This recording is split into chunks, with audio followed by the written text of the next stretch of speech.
இயேசு கிறிஸ்து தேவனுடைய ஒரே மகன்.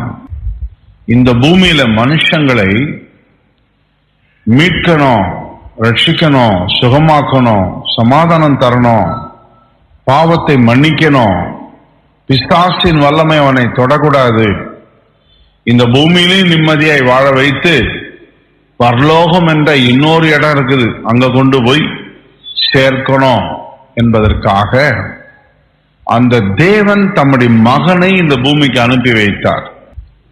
அவர் மட்டும் வரலன்னா இன்னைக்கு ஏழைகளுக்கு வாழ்வே கிடையாது, விமோச்சனமே கிடையாது, பாவத்திலிருந்து சாபத்திலிருந்து மீட்பே கிடையாது, எந்த மாற்றமும் இருந்திருக்காது.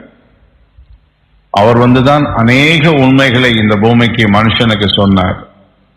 எப்படி பிசாசின் வல்லமையிலிருந்து வெளியே வருவது, எப்படி வாழ்வது, எப்படியெல்லாம் நீங்க வாழ வேண்டும், இந்த பூமிக்கு அப்பால் என்ன வாழ்க்கை இருக்கிறது என்ற நிறைய உண்மைகளை இயேசு கிறிஸ்து நமக்கு அடுக்கடுக்காக சொல்லிக் கொடுத்தார்.